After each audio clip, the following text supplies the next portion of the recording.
At our beginning, there were many, but now need be only one. One lone corpus surpasses the lot. The Corpus! Jfmastearium! Oh, Originobicus.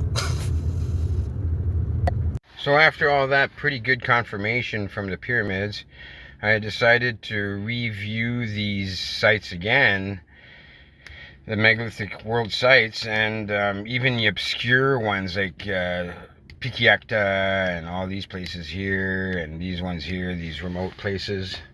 And the models seem to offer some more understanding than what is given today.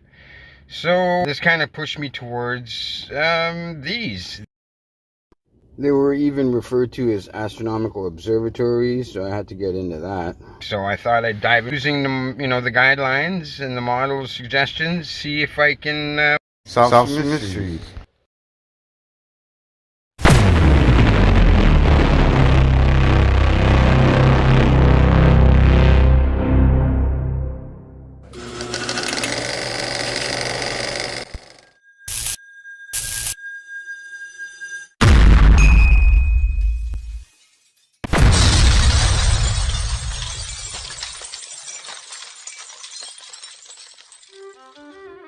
At this point, I understood that a group of people couldn't survive from a location unless they had a source that would supply their needs, and that they would have to constantly do work to, gain these needs individually. Then that there would be some work for everyone. Well, I started looking at a lot of geometries of locations around the world, of like these walled cities and forts and stuff like that. And it was easy to see, pretty well where the original canal would have been and what was the original structure that would have been a place of work, like the well, right? This must have been the well. That's what I figured, and this is what the model suggested. And looking at these cathedrals definitely makes them a prime suspect at being the place of work. So for the town. So right off the bat, right out of the gate, to humor the idea that these structures are desalinating seawater into fresh water, demands specific attributes and specific details and attributes that 100% must be somewhat available or offered or observable or present while reviewing these structures. They have to be there, or there's no way that these structures could do this. Must 100% be available, and that there must be tunnels with water, possible water being offered to the structure below. So there's going to have to be tunnels and waterways below the structure, period. That would go to a well. So there would have to be a well no matter what. Also, if it were making if it was steaming water, it would have to be capable of retaining that kind of pressure. It would have to be capable of capturing the steam as well. So not only would it be capable of holding in steam, but it would have to have features that collect the steam, because as we know, they wouldn't just let it pour out of the dirt. If they're actually trying to get fresh water, they're going to take care of it once it's produced. So there's going to be water management system that has to be there for the fresh water once it's produced. So that 100% has to be visible. So it has to be able to withstand steam. It has to have water below. If it was a solar foundry, then it would have to have some sign of light manipulation to achieve some type of extreme heat. That would have to be observable as well. And so I didn't know much about religion or cathedrals or any of that, but I thought I'd start with the structure's architectural design features, because they have specific names that for these specific structures. They have these specific names for architectural features. And since I'm looking for anything that has to do with like desalinating seawater into fresh water, sunlight, then I would look at anything that has to do with water or optics. So optics and water were my main focus on the investigation of those. So words, there's actually a lot of architectural words, so that was kind of fun. So let's do this here. I want to point out that if this is correct, this is suggesting that all these locations, these independent communities that grew into cities today, or settlements that grew into these kinds of places, did this exact same work, all of them, no matter what culture, for a long time. Like they did this work for like at least 1,000 years. Metallurgy and all that stuff was this.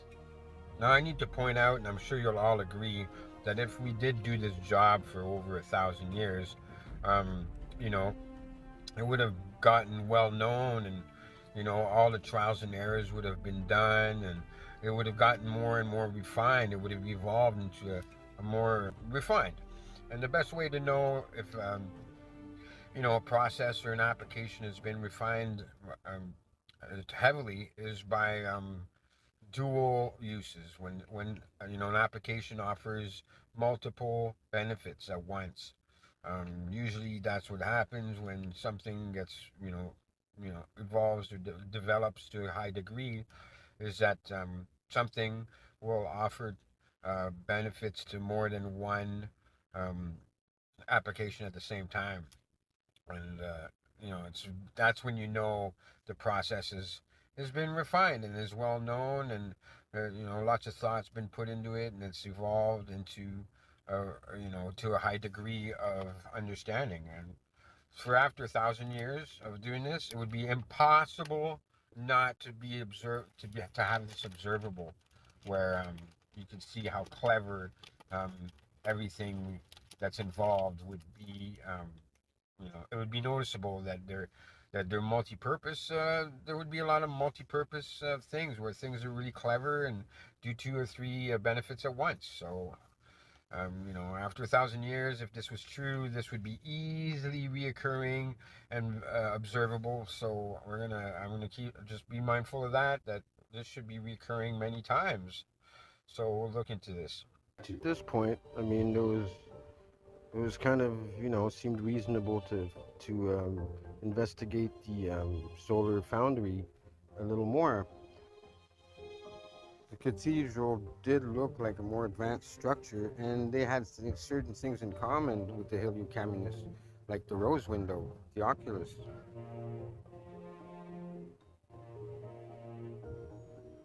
But if they were solar foundry structures, I mean, this implies that they weren't just desalinating, they were making the masonry free, they were cultivating stones and metals, they were cultivating, you know, chemicals and minerals and elements, they were managing water, you know, they were, what else?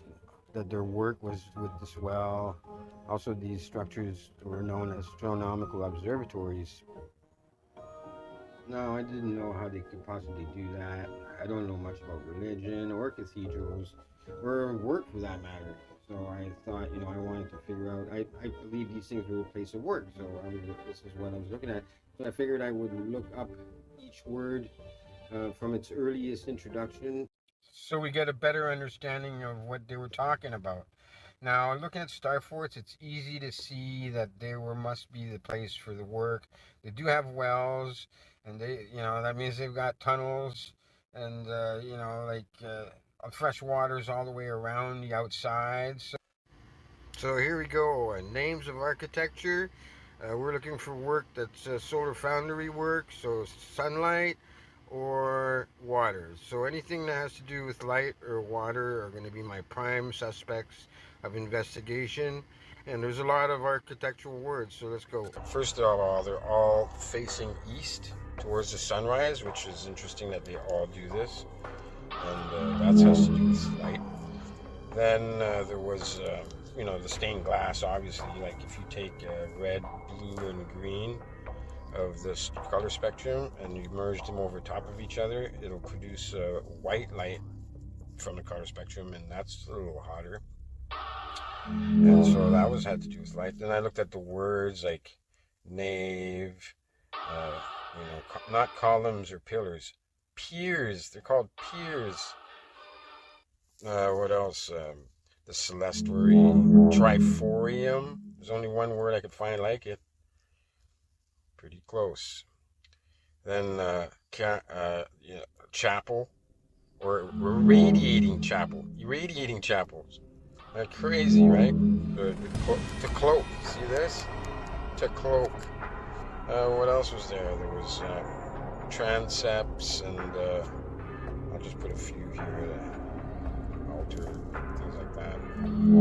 Then I noticed a camera obscura on the roof.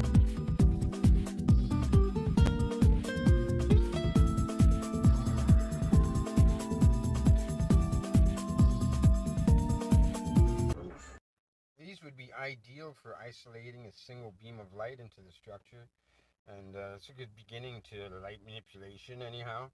And I just got to point out that there was pretty high level of light manipulation in BCE just with Archimedes and his, like, he had double lens units, and he also had, like, you know, converging light with mirrors, and he had he had developed more. I'm sure that here's a drawing of ellipses, parabola, and circulus, which is, I guess, the reverse pinhole camera, which is pretty well what the camera obscura is made of, or camera lucida. And then ellipsis and parabola reflection. I mean, these are all pretty high levels of light manipulation in BCE. So we have to realize that, the camera obscura wasn't all that advanced as far as we know so far. And I thought, well, there's some, light, and that has to do with light. Then, and then something came to mind, was like to step up. I was always trying to step up the heat. Then I thought of, what about 4 reflections of the source of the sun, let's say, converged into a single point in the center at the crossing where there happens to be. That's where the well, I assume, would have been, because there's the crypt there, and that's going below. And so the crypt, I'm like, thought, wow, that idea reminded me of a popular phrase, the cross is the light, which is a pretty popular saying, and so it kind of fit that way. But the convergence of four sources of light into the crossing would definitely step up the heat. The light is the cross. The cross is the light. So I would step up the heat a lot. So that had to do with light. And I kept looking around some more. So I looked up some other observatories and some other cathedrals, and they even admit that they were able to split the light from a camera obscura in the building, and then live visuals of the sun, and that could be observed from many different rooms in that structure at the same time. This is a live image of the sun produced by Griffith Observatory's solar telescope up in the dome, but this is where people see it. We can bring, with the telescope, that eclipse into screens all throughohout the building. So I kept looking around some more. Now, the word camera obscura, like camera, I mean, cameras didn't exist when cathedrals were made. And the word camera means arched high ceiling. I'm like, what? That's the birth of the word camera?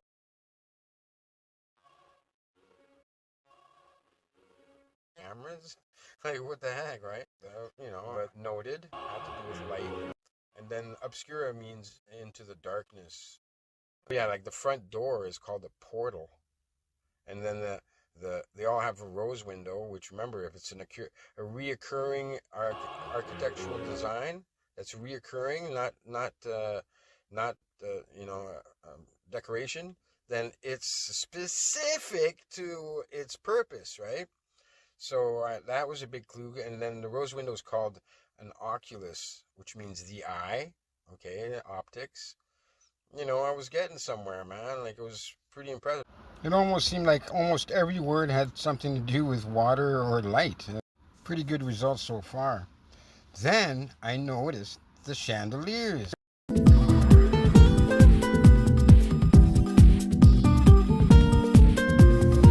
Let's use our head here. I mean, first of all, these independent locations all had one. And I mean, these things are just a little bit too hardcore just to only be holding candles. Also, I just want to point out that, see, these are multi-purpose. See how they have a little loop at the bottom?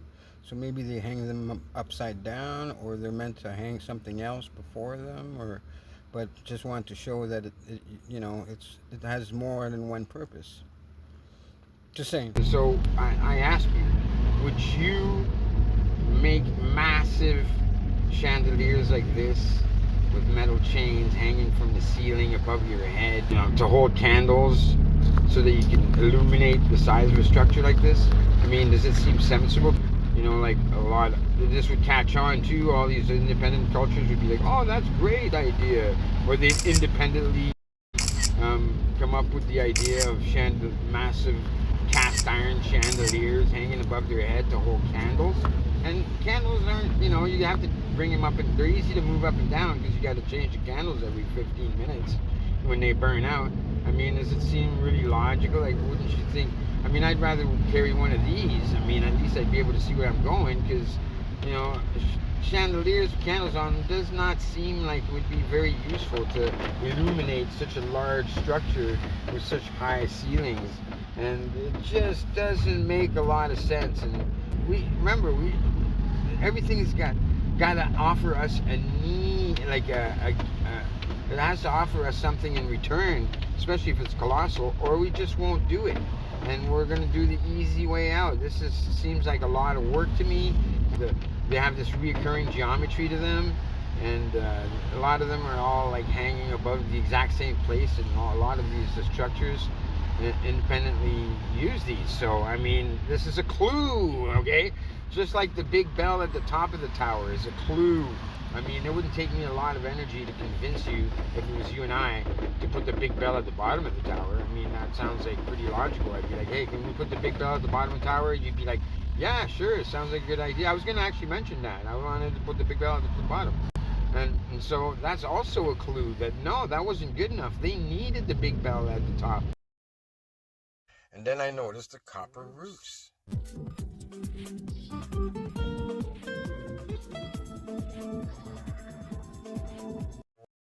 Well, this is really interesting, actually, is copper roofs, when you put them up like over every 5 meters above ground or water level, you put copper.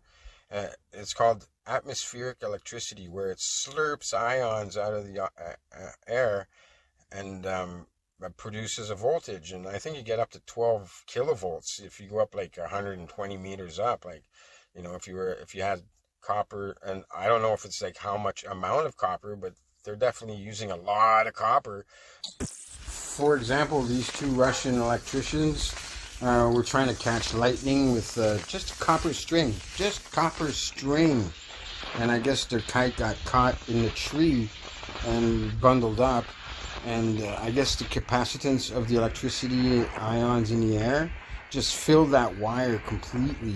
And it just basically burst. It jumped up to the tree and bursted and started fizzing, and then they were all confused and watched it fizz, and this is what happened.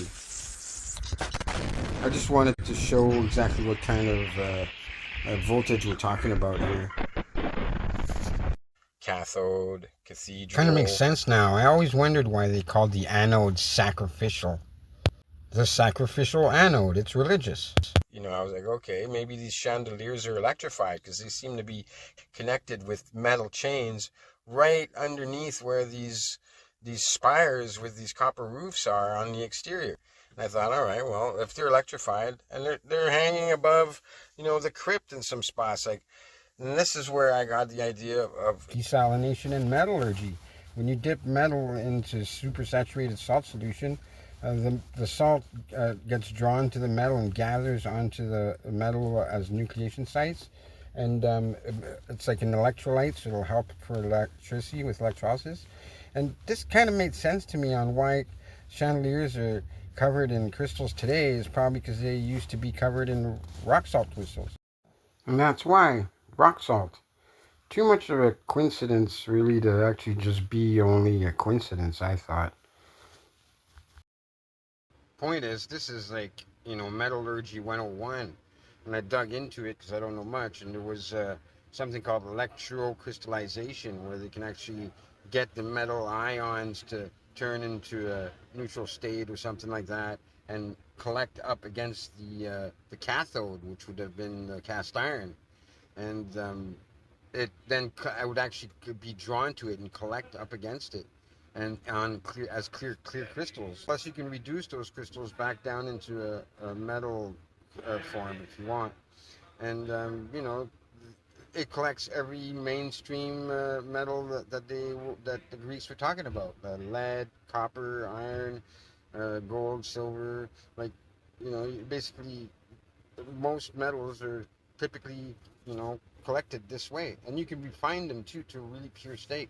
Now, this made sense to me on why chandeliers had, that kind of geometry with the bell facing down, because, it's like a diving bell where, when they had light bulbs, you could have your light bulb under a diving bell and sink your chandeliers deep in the water as you want, and the water, because the diving bell has got air there, won't get wet, and you won't get a short circuit. And at the same time, it explains why the chandeliers are made so heavy, because those diving bells would want to make the thing float. So you'd have to have it really heavy just to be able to sink those diving bells deep in the water with the light shining on it. But at least you'd be able to you'd be illuminating this dark, dirty, like really dark water that you can't even see in, because it's just completely, like saturated with all types of elements, minerals, and yeah. So that's what I figured. At least, well, hey, I mean, there you go. They're desalinating in metal. I mean, it was observable. Whether they knew they could have done this or not, I mean, it's kind of coincident. Also, if you look at the chains of these chandeliers, a lot of them had these brass nodes on them every foot, and I think that's probably to keep track of how deep they were, so they could, because everything floats at different temperatures. And so, it probably, like, it just seems like some chemistry thing going on here. And metallurgy, it just definitely looked like they knew what they were doing, and it wasn't just an accident and, or a coincidence. And then I looked at, other gutters on the ceiling. What kind of structure has a gutter system inside the structure? Like gutter systems that all collect in one spot, goes down the piers, and there's even little drink stations on these piers a lot of times. And, like, that's interesting that they have a gutter system. Plus, like, the gargoyles everywhere. Every structure, the pyramids got gargoyles all over the world, every type of gargoyle. Like,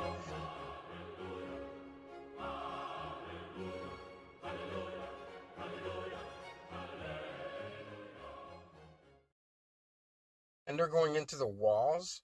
And if we look at the construction style of these domes, it's like a dome within a dome with these little sections in there. Like, and then, when you got flying buttresses, it's not like a pyramid with that kind of pressure. A pyramid was a lot of pressure, like too much pressure. But, flying buttresses definitely can hold, and the walls are 5 feet thick. So, maybe it's holding in a little pressure. At least it's capable of holding steam if it was actually steaming water with sunlight, and the sunlight is coming from above with an isolated beam. I was like, okay, I'm actually getting somewhere. Then I see this architectural window, and the birth of the word squint. You know what the word, when we squint, we're like squinting. Well, that word squint comes from an architectural design in these structures called the squint window. That's where the word comes from. Squint windows. Now look at these squint windows. They're supposed to be made so that you can see the choir or like in the head chapel from the wings.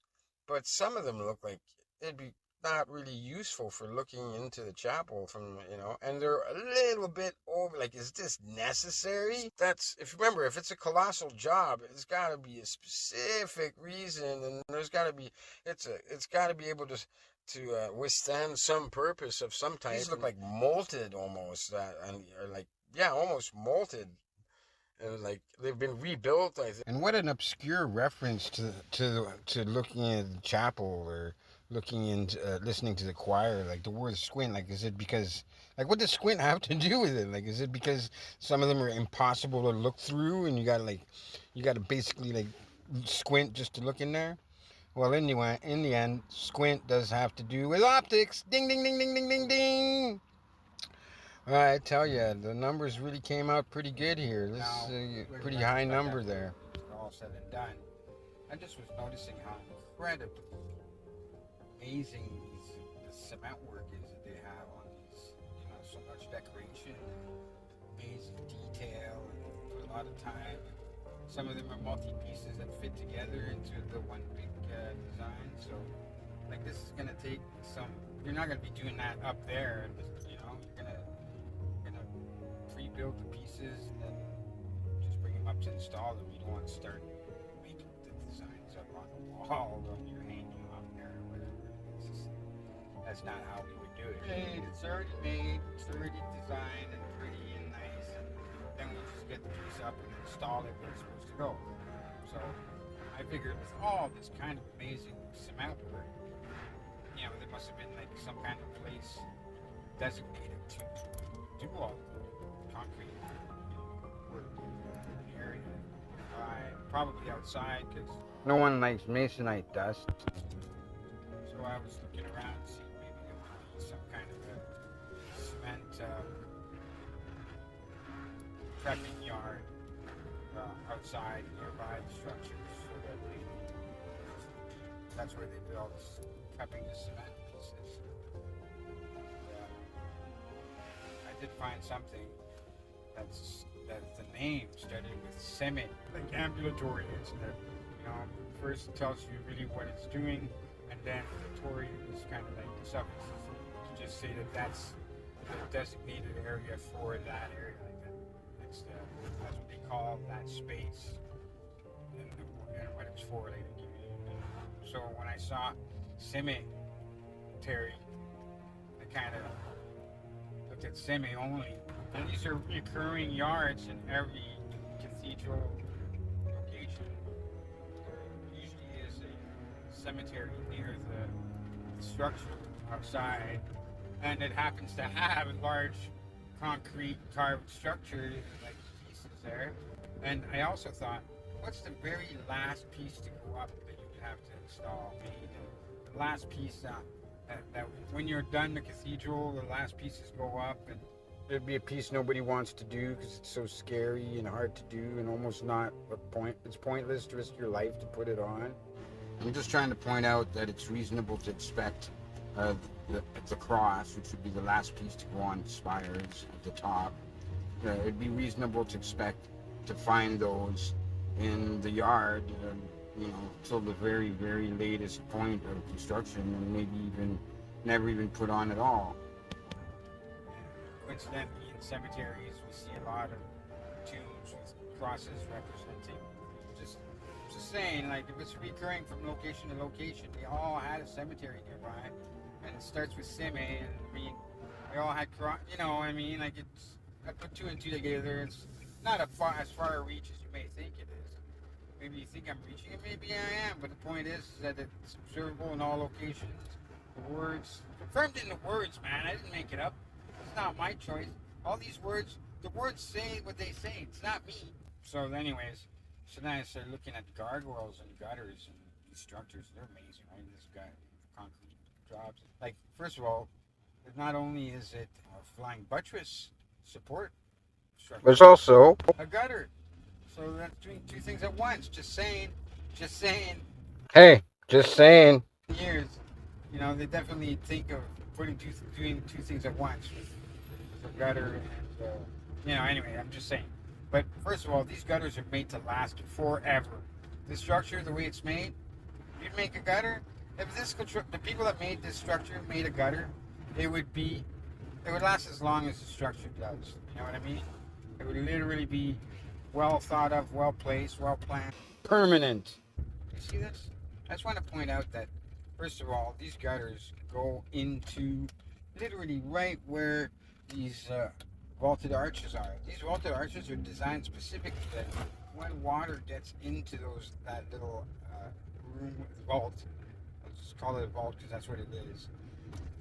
When the steam gets into that vault, it'll recondense onto and go down the arch, the vaulted arches. They're specifically designed to gather all that steam recondensed water to the post piers, the piers tops where that are holding these vaulted arches. So it's perfectly designed to coincidentally channel all the steam that's in the ceiling down to the piers and back down the piers with inside the gutters and the piers. So I'm just saying it's doing two things at once, and coincidentally it's just a coincidence that the piers are channeling water. It's observable that it's possible that they were actually gathering steam and making fresh water. I mean, if you look at this, they are stapled together. There's a channel in the center with gravel to make sure that it takes out all the garbage. Why would you do this unless you were actually passing water through here? I mean, this is channeling water, it does look like it. They do have the gargoyles go into the wall, into the vaulted area, not into the roof drips. It's not like the roofing water that they're collecting. It's water from inside, like this. We know this. That's definitely how it's designed. So it definitely could. Whether it is or not, who knows? But if we look at this picture, and we know how they build gutters, they didn't put those gutters there. Those gutters were put there by people after. They would never put metal gutters like that, like downspouts on their amazing structure with these huge, concrete gutters that run down the pillars and stuff. That's what they would have. They would have their own downspout gutters built in. That's what they do.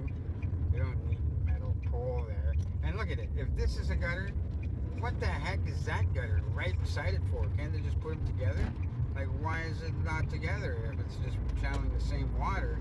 It doesn't make any sense that you're gonna have a gutter right beside that one and not use that one. In fact, this picture demonstrates the only evidence or understanding we need to know to support what I'm trying to point here is that they had to get these downspouts. They had to. That's why they're there. It was important for them to get those metal downspouts installed because those big concrete ones were not doing their job. And now think about it. You think people that built the structure would have not had gutters that didn't function? So it basically says that they were doing their job and it wasn't a job they wanted it to do. And that's why they got those metal ones installed.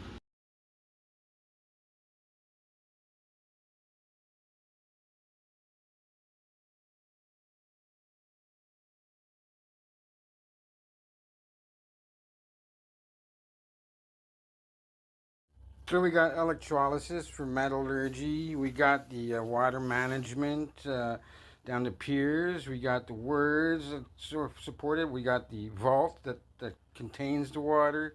And it's got a camera obscura on the roof. It's looking pretty good so far. And then I thought, yeah, you know what? They did have tools. And if these tools were really made for the smelting kind of work, not they were made for work, heavy duty work with light, whatever they're doing in there, then these tools should look pretty damn heavy duty, not puny little nothing. So I went and looked at some of their tools. I have to say that they look a bit like tools. A lot of them are ugly and burnt to crap and cast iron, and have chunks missing off the sides, and the chunks missing off the sides in the areas where metal fatigue wouldn't snap there. It would snap at the major line. That's where metal fatigue happens. Yet half the nub is missing. That's just not how metalware goes. That's not how metal snaps off of it. Point is, I was looking for words of labor, metallurgy, alchemy, Freemasonry, water management. So I jumped in with both feet and picked the word God to start with. And this is what I found. That which is invoked, to be called upon, to To call, to invoke. Like, that sounds like it needs help. To pour, that's a job. Poured earth, there you go. Freemasonry, poured earth, right there. To be called upon a sacrifice, referring to a burial mound. Pouring earth to a burial mound. Summoned to a sacrifice. Poured earth, I mean, who would have thunk? That's the masonry free right there. Making your own stones. Poured, to pour. Yeah, that's a job. See, found. Okay, found. That's a link to the word. So here, found. Found. Lay the basis of established for foundation. Found. To lay. Bottom. Foundation. Wow, look at this. Lay a basis of establishment. So basically, a settlement. Making a settlement. Connected to fund. Originally, to mix. Cast metal. To cast metal. Look at this. Found. Pour out. Melt. Pour out, melt, found. So there you go. I mean, to cast metal is pour out, smelt, melt. To mix, mingle. Unbelievable. What else we got here? Labor engagement. Yeah. That's labor right there. Fund. What does this say? Bottom, foundation. Place of land. Grounded. Groundwork right there. Groundwork. There we go. So that's work. Foundation. Piece of land. Bottom, foundation, piece of land. So bottom, floor, ground, base, piece of land. That's awesome, man. Like, we're getting everything right here, right off the first word, God. Who would have thunk, eh? Is for God to shine. Shining. To shine or shining. The lightener. Something about an evil God there. I don't know about that. Master of the other, of others. Sun God, or as, yeah, they all worship the sun god. Every culture worship the sun god. Grotto, cavern, formerly and Semitic, to hide, hidden vault, hidden cavern. Imagine that. Crypt.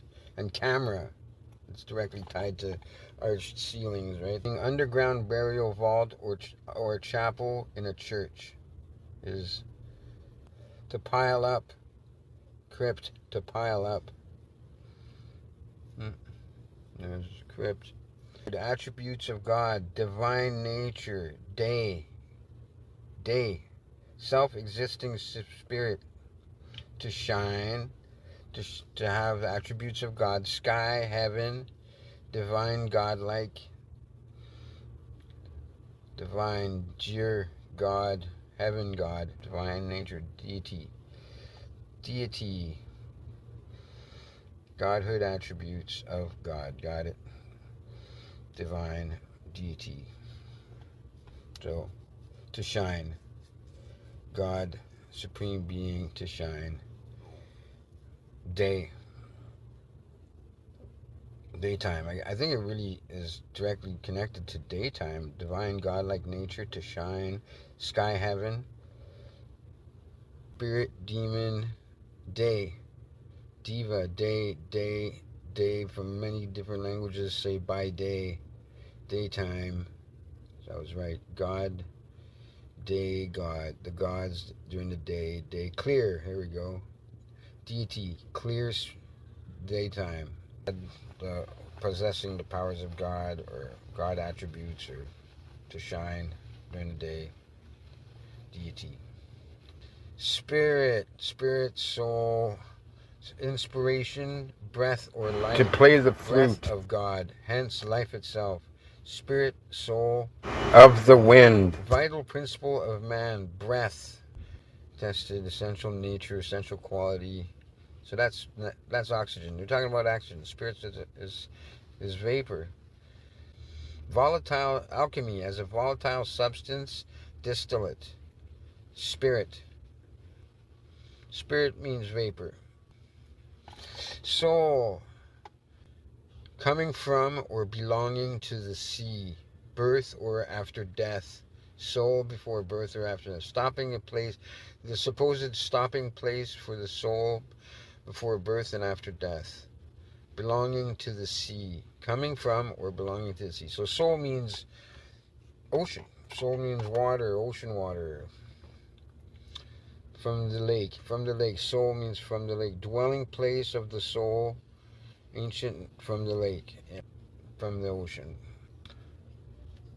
spiritual sustenance, the soul. Not bad. Okay, C means la mère, the mother. Cross, crooks, heap, hill, summit. A cross is a summit, or crooks is a summit. Hill. Hill means rising island. Inlet of a bay. Land, island. To prominent hill. Hill. Rock, rising, or cross. Look at this. Crux. Criminal were impaled and hung as a, some kind of a torturing device. Crucifix. Torture, trouble, misery. Right? Latin crux, stake, cross, in a figurative sense. But here it says Crushmas, festival of the invention of the cross. Who would have that? A festival of the cross. So you pay attention here. Like, this is crucifix, and then people have a festival called Christmas, which is Christmas. I thought Christmas was like the birth of Christ, and he was crucified and put on a cross, and that's how he died. Like, he died on the cross. I mean, that does. Am I missing something here? Like, isn't Christmas about the birth of Christ? And I mean, why would anyone have like a festival that's about the cross, like the crucifix or something like? They didn't even mention Jesus Christ. They're like, oh, it's the festival of the cross. No, the festival of the invention of the cross. Nothing to do about Jesus. No, I'm sure that many of you are thinking that when I'm researching or investigating the word, that I'm being a little bit biased towards what I'm looking for in the model, like I'm reaching to make it fit kind of thing. And I just basically go for what refers to what we're investigating.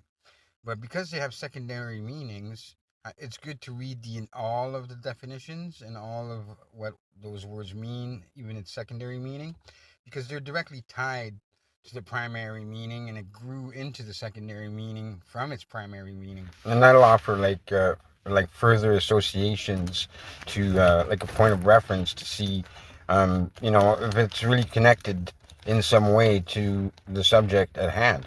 And if it's not, it would be more obvious with all these different meanings of the word, not being related in any way. So, I mean, if it's just related a little bit, then it might give you clues on confirming what you think the original meaning came from its definition of how it grew out of that. Like, you'll get some insight into the secondary meanings formation from its first. I'll give you some examples, like the word well, the source from which anything is drawn. That fits the model, right? Oh, good, yeah. Now, there's also like I'm doing well, as in financially well, wealth. Well, I'm doing well, well as in wealthy. That's directly tied to the well. The well would provide wealth, as well as how are you feeling? Oh, I'm doing very well, as in I'm healthy because of the fresh water that you're getting from the well. So the well, you can see how these words well and well and well are kind of supporting all of the notion that the well was the source of anything that is drawn with wealth and wellness. But wait, it gets better. Like here, in reference to the up and down shaft through the floors of a building for stairs, the well shaft, the stairwell, or look at this one, to turn, to revolve, rolling or bubbling water. You see what I mean? Or let's do a different one, like the word. Let me see here. I read a bunch of these, for example. Here's a good one. It's a bit of a mystery about the word nice. Oh, that's nice. Oh, you're so nice. That word nice. There's a mystery around it because it actually means stupid, doorknob, uneducated, idiot. That's what it means. It means that you totally don't know and that you're ignorant. But it turned into such a nice compliment. Now it's like, oh, you're so nice. And they're like, thank you. Which originally it was like, you're nice. What? You want to fight? Because it meant like it was almost an insult. Nice is an insult. Calling somebody nice is insulting. And how did it get to become nice? Like a nice word. that's the mystery. They're like, oh yeah, well, we have ideas of how, but if you really wanted to know the origin of nice and how it meant what it did and how it evolved into what it means today, and know the details of that, you have to look at every source from where the word comes from to get a picture and of how it developed into, you'll get more insight, and then maybe you can actually solve that mystery. And I'll get into it later on about the word nice because I actually did figure it out. But I use that word because it's a perfect example of how it means something that you never thought it would mean. Like, I'm actually not reaching to make it fit. If it just has a reference to what the model suggests, it's my number one pick. But it shouldn't even have a reference if it wasn't even possible. So just to have a word that has a reference to the model's suggestion is amazing. And yeah, it should be the first pick on the list.